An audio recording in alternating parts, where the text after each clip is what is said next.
Doctor Priyanka वर्गे। आज आपण आपल्या व्हिडिओमध्ये बघणार आहोत मायग्रेन आणि मायग्रेनच्या संदर्भात असणारी कारणं आणि ती कारणं वाढवण्यासाठीचे जे काही ट्रिगर पॉइंट आहेत किंवा ट्रिगर फॅक्टर आहेत हे आपण डिस्कस करणार आहोत। तर मायग्रेन पहिल्यांदा आपण लक्षणांमध्ये काय बघितलेलं आहे किंवा लक्षणांमध्ये मायग्रेनची जी लक्षणं आहेत ही 4 टप्प्यांमध्ये डिवाइड करून ही वाढत झालेली आपल्याला बघायला मिळतात।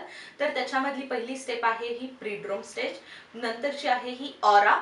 ऑरा हा जेव्हा मायग्रेनचा प्रॉपर अटॅक येतो व्यक्तींना, त्या ऑरा ही फेज ही अटॅक येण्याच्या आधीही बघायला मिळते, अटॅक असताना सुद्धा ही बघायला मिळते, ती म्हणजे ऑरा फेज। आणि प्रॉपर जो अटॅक आहे ती म्हणजे पेन फेज, की ज्याच्यामध्ये वेदना ह्या खूप असह्य असतात, पेशंटला कोणत्याही प्रकारचे सेन्सिटिव्हिटी ही वाढल्यामुळे पेन्स अति प्रमाणात जाणवत असतात। चौथी जी आहे ही पोस्टड्रोम स्टेज। आता ह्या ज्या स्टेजेस आहेत ह्या प्रत्येकाची लक्षणं ही वेगवेगळी आपल्याला प्रत्येक स्टेजमध्ये बघायला मिळतात, प्रत्येक व्यक्तीनुसार ही बदललेली बघायला मिळतात।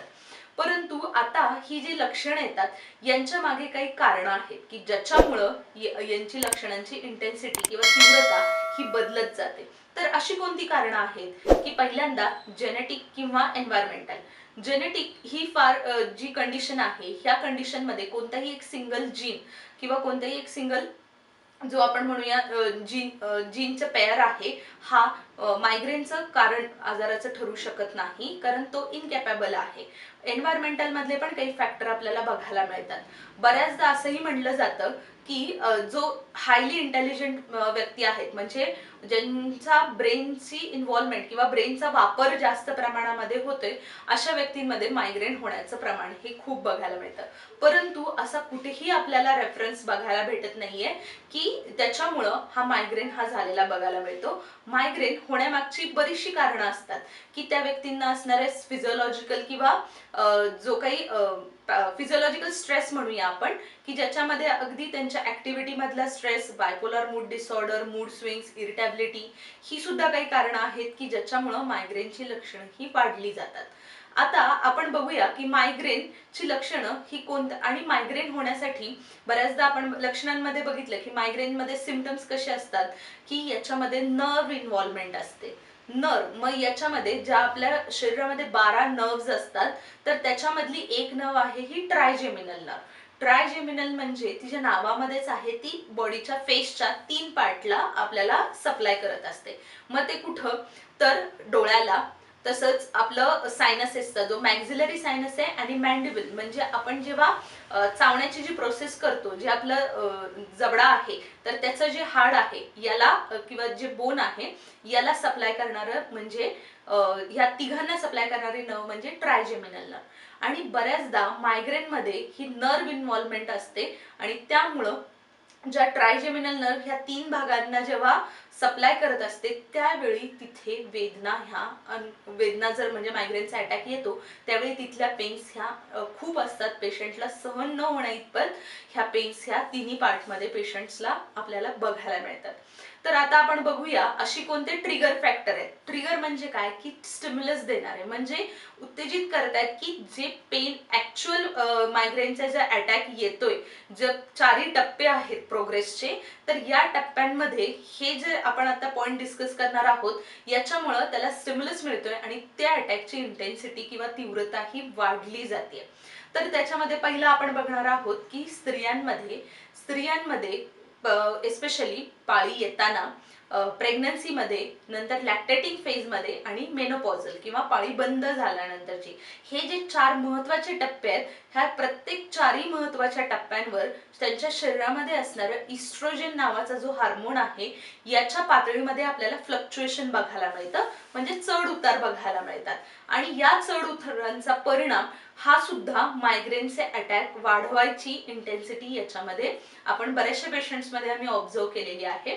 तर याच्यामध्ये काय होत असतं की जी यामधले इस्ट्रोजनचं जे काही लेवल आहे ही प्रत्येक स्टेजमध्ये जर तुम्ही बघितलं ही वेगवेगळी बघायला मिळते। पण एस्पेशली ही जेव्हा प्रेग्नन्सीमध्ये सुरुवातीच्या म्हणजे महिन्यांमध्ये, म्हणजे फर्स्ट ट्रायमेस्टर आपण कधी म्हणतो की पहिला महिना ते 3ऱ्या महिन्यापर्यंतचं, या महिन्यामध्ये आपल्याला त्या स्त्रीमध्ये हे मायग्रेनचा अटॅक हा फ्रिक्वेंटली बघायला मिळतो किंवा त्याच पहिल्या 3 महिन्यामध्ये अटॅक जास्त करून बघायला मिळतो. नंतरचं जे सेकंड ट्रायमेस्टर आणि थर्ड ट्रायमेस्टर आहे, म्हणजे साधारण 4थ्या महिन्यापासून 9व्या महिन्यापर्यंत डिलिव्हरी होण्यापर्यंत इस्ट्रोजनची लेवलची इस्ट्रोजनची जी काही पातळी आहे ही कमी झालेली असते आणि किंवा त्यामुळं आपल्याला या स्टेजमध्ये किंवा या ट्रायमेस्टरमध्ये हे मायग्रेनचे अटॅक हे कमी बघायला मिळतात. आता अशा काही गोळ्याही आहेत की ज्याच्यामुळे ज्या स्त्रियांमध्ये अशा गोळ्या घ्यायचं प्रमाण आहे अशामध्ये मायग्रेनचा अटॅक हा जास्त प्रमाणात आणि जास्त इंटेन्सिटीनं किंवा जास्त कालावधीसाठी सुद्धा बघायला मिळतो. तर अशा कोणत्या गोळ्या आहेत की ओरल कॉन्ट्रासेप्टिव्ह पिल्स, ज्या हार्मोनल थेरपी आहेत, हार्मोनल रिप्लेसमेंट थेरपीसाठीच्या ज्या टॅबलेट्स आहेत, तर यांच्या वापरामुळे हा एक ट्रिगर फॅक्टर ठरतोय की मायग्रेनचा अटॅक हा स्टिम्युलस देऊन वाढला जातोय. आणि बऱ्याचदा आम्ही असंही ऑब्झर्व केलंय की ज्या स्त्रियांमध्ये ह्या गोळ्या ह्या त्यांनी थांबवलेल्या आहेत किंवा बंद केलेल्या आहेत, तर यांच्यामध्ये असणारे वेदना किंवा ज्या फेज आहेत, जी ऑरा फेज आहे किंवा जी आपल्याला मायग्रेनचा प्रॉपर जो पेन अटॅक येतो त्याच्या अगदी थोडा वेळ आधी, म्हणजे कधी तर अगदी काही मिनिटांपासून ते 20 ते 60 मिनिटांपर्यंत, म्हणजे साधारण 1 तासाच्या आतपर्यंत किंवा 1 तासापर्यंत जे ऑरा स्टेज असते आणि ऑरा ही कन्वर्ट होते ऍक्च्युअल पॅनिक अटॅक मध्ये. तर ह्याच्यामध्ये सुद्धा आपल्याला बदल या स्त्रियांमध्ये जर त्या टॅबलेट घेत नसतील तर बघायला मिळतोय. तसंच काही काय म्हणूया आपण ड्रिंक्स आहेत. ड्रिंक्स मध्ये म्हणजे कोणतं की ज्याच्यामध्ये अल्कोहोलचं प्रमाण हे जास्त आहे.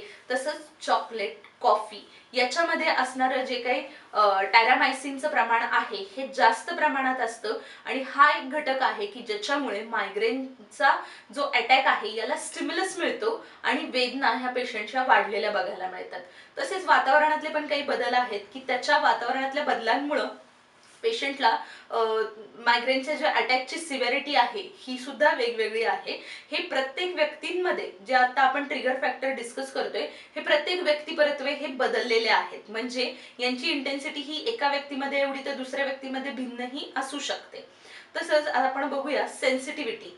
या पेशंटची सेन्सिटिव्हिटी किंवा जे नर्व्स इन्व्हॉल्वमेंट असल्यामुळं तिथल्या पेशींमध्ये सेन्सिटिव्हिटी ही वाढलेली बघायला मिळते. मग सेन्सिटिव्हिटी कशामध्ये वाढलेली बघायला मिळते तर डोळ्यांमध्ये, टच, स्मेल, लाईट, की या पेशंट्समध्ये त्यांना जराही तीव्र सूर्यप्रकाश जरी असेल, डायरेक्ट सनलाईट असेल किंवा रूम मधली एखादी लाईट असेल ती तरी जास्त असेल तरी मायग्रेनच्या पेशंट्सच्या वेदना ह्या आपल्याला वाढलेल्या बघायला मिळतात.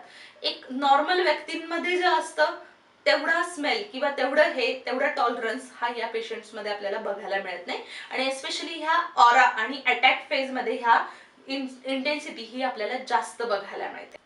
तसंच पेशंटमध्ये बघायला मिळतं की झोप सुद्धा हा एक महत्त्वाचा फॅक्टर याच्यामध्ये आपल्याला बघायला मिळतो बऱ्याचशा पेशंट्समध्ये. तर म्हणजे काय की झोपेचं अगदी त्यांचं शेड्यूल जे आहे, नेहमीचं जे रुटीन आहे झोपेचं हे डिस्टर्ब होत आहे, अति प्रमाणात त्यांची झोप होतीये किंवा झोप होत नाहीये. ह्या तिन्ही कंडिशन्समध्ये आपल्याला बघायला मिळतं की मायग्रेनच्या अटॅकमध्ये आपल्याला याचा महत्त्वाचा रोल सुद्धा बघायला मिळतो. तसंच मानसिक ताणतणाव, जो काही म्हणजे जे व्यक्ती ही कामाच्या ठिकाणचा ताणतणाव असेल किंवा घरामधला फॅमिली स्ट्रेस असेल, तर ह्या दोघांमध्ये बऱ्याचदा दोन्ही ठिकाणांचा जो काही ताणतणाव आहे याच्यावर पेशंट्सला सोल्युशन सापडत नाही. पेशंट त्या स्ट्रेसमध्ये mood swings, bipolar mood disorder किंवा ओसीडी याच्याकडे जेव्हा त्यांचा ही सिम्पटम्स जेव्हा चालू होतात त्यावेळी सुद्धा मायग्रेनचा अटॅक हा आपल्याला अटॅकची जी तीव्रता आहे, ज्या स्टेजेस आहेत, ऑरा स्टेज आहे किंवा प्रॉपर जो अटॅकचा जो इंटरवल आहे हा इंटरवल वाढलेला बघायला मिळतो. तसंच शारीरिक ऍक्टिव्हिटी म्हणजे काय की शारीरिक श्रम सुद्धा जास्त करून ह्या पेशंट्समध्ये आपल्याला जर झाले तरी हा मायग्रेनचा अटॅक हा वाढलेला किंवा इंटेन्सिटी वाढलेली बघायला मिळते. तसेच वातावरणातले काही बदल आहेत. वातावरणातले काही बदल म्हणजे बऱ्याचशा पेशंट्सना असं वाटतं की बंद खोलीमध्ये बसल्यानंतर त्यांच्या अटॅकची तीव्रता ही वाढली जाते, परंतु हा पेशंट बाहेरही जाऊ शकत नाहीये कारण सेन्सिटिव्हिटी कशाला आपण बघितली की आवाजाला, लाईटला, स्मेलला त्यामुळं ह्या पेशंट बाहेरही जाऊ शकत नाहीये. परंतु काही पेशंट्समध्ये आम्हाला असंही बघायला मिळतं की बाहेर गेल्यानंतर बरेचसे लक्षणं ही किंवा जी फेज आहे, तीव्रता आहे, ही कमी झालेली बघायला मिळते. त्यामुळं प्रत्येक पेशंट पासून ही जी सिम्पटम्सची जी इंटेन्सिटी आहे ही आपल्याला वेगवेगळी बघायला मिळते. तसंच एस्पेशली जेवणामध्ये जर त्या पेशंटच्या मिठाचं प्रमाण जास्त असेल किंवा जे काही चीज किंवा बटर आहे याच्यामध्ये सुद्धा मीठ आपल्याला बघायला मिळतं, टेस्ट करायला मिळतं. तर हा इंटेक जर त्या पेशंटच्या खाण्यामध्ये वारंवार येत असेल तर आणि मिठाचं प्रमाणही जर त्यांच्या इंटेकमधून दररोजची जी रिक्वायरमेंट आहे त्याच्यापेक्षा जास्त जात असेल तर हा सुद्धा एक महत्वाचा एक ट्रिगर फॅक्टर आहे की ज्याच्यामुळं पेशंटचा जो काही अटॅक आहे हा वाढलेला बघायला मिळतो. तसंच काही मेडिसिन्स आहेत की ते कोणते मेडिसिन की ओरल कॉन्ट्रासेप्टिव्हच्या ज्या पिल्स आहेत, तसंच वॅसोडायलेटर जे आहेत. म्हणजे काय की तुमच्या रक्तवाहिन्यांमधला जो ताण आहे हा कमी करून रक्तवाहिन्या अजून थोड्याशा ब्रॉडली ओपन करून ते प्रेशर रिलीज करणं, म्हणून डायलेट करणं म्हणतो आपण. तर असे काही मेडिसिन जर त्या पेशंट्सला चालू असतील तर या मेडिसिनमुळं सुद्धा पेशंटचा हेडेक आहे किंवा जी ऍक्च्युअल पेन फेज आहे ही आपल्याला वाढलेली बघायला मिळते. तसंच आता आपण बघितलं की हे जे काही कारणं आहेत आणि कारणांना स्टिम्युलस देणारे जे काही ट्रिगर फॅक्टर आहेत त्यामुळं त्या पेशंटनी ऑब्झर्व करायला पाहिजे की कोणत्या फॅक्टरमुळं त्यांची इंटेन्सिटी किंवा जी स्टेज आहे ही वाढली जाते. कारण ही प्रत्येक व्यक्तीनुसार ही वेगवेगळी आहे आणि ही जी कारणं आपण आता डिस्कस केलीत ही प्रत्येक व्यक्तीला आलेला एक एक्सपिरियन्स आहे आणि त्याचा डाटा कलेक्ट करून हा जनरलाइज न करता तो पर्टिक्युलर आपण करून प्रत्येक व्यक्तीनुरूप ही सिम्पटम्स ही बदललेली आपल्याला बघायला मिळतात. तसंच होमिओपॅथी बाबत अधिक माहितीसाठी तसेच तुमच्या प्रश्नांच्या उत्तरांसाठी होमिओपॅथी चॅनल हे सबस्क्राईब करा आणि हा व्हिडिओ लाईक